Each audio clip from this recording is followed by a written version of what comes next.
everyone, it's Brandy. I'm back with another layout for Hip Kit Club using the September kits.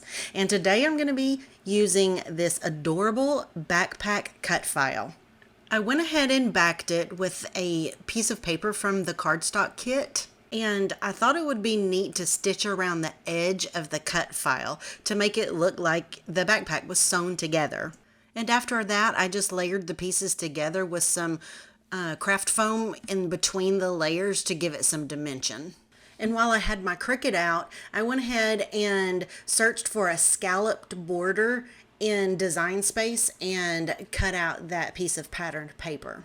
I ended up printing the picture a little too large, and the sign was so dark that I decided I just was gonna tuck it behind the backpack, and I felt like that fit a little bit better on my page. I went ahead and traced out where I wanted this hello paper to fit on to the border page, and I went ahead and gutted that blue border and just started roughing up the edges of this scallop. Once I had completed that and then glued it down to the border, I realized that I needed a way for it to stand out just a little bit more. So I did a rough trace around the scallop with a fine tip marker. Now it's time to start building my page. It's becoming abundantly clear that I need to invest in some repositionable adhesive because I do this more often than I can count. I always manage to work it out in the end, but I feel like I would rather just save myself the frustration to begin with. I finally get the cut file and the photo adhered in place exactly where I want it. And I decide that I just want to bring in a little extra shadow or dimension behind that cut file. So I grab some Distress Oxide, and I think the color is Lost Shadow, and my blending brush, and just kind of work it in underneath the edges of the cut file. I went through all of these gorgeous embellishments that are exclusive to Hip Kit Club and pulled out some pieces that I really loved and that I thought would work just perfectly with this page. And there's so many to choose from that it feels like every time I go through them, I see something that I have not seen before. It's like seeing it for the first time. When I was gluing the layers of the backpack together, I deliberately left a piece of that top layer not glued because I knew that I wanted to tuck some pieces in there to represent the pocket.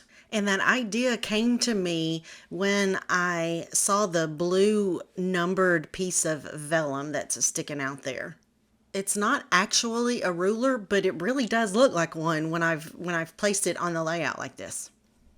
And I've been dying to use this little chipboard schoolhouse. This layout was perfect for that. It had to be on this page. And it's kind of hard to tell from here, but my granddaughter's also wearing a pair of sunglasses, and that just made me want to use these little pair of glasses on this page also.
Well, guys, that does it for this layout. I want to remind you real quick about the benefits of becoming a HipKit Club subscriber. Each month, subscribers save $5 on their main kit, and they receive a 15% discount on all add-on kits. And the add-on kit orders ship for free along with your main kit. Also, all cut files can now be purchased by everybody. But the most exciting part, once you become a subscriber, you have access to every cut file they've ever created for free. Okay, guys, I hope you enjoyed this video. If you have any questions about today's process or the products I've used, please leave me a comment. Also, don't forget to hit the like and subscribe buttons. And be sure to check us out on Facebook and Instagram for a ton of inspiration. Thank you guys so much. I hope you have a wonderful, crafty day. Bye-bye.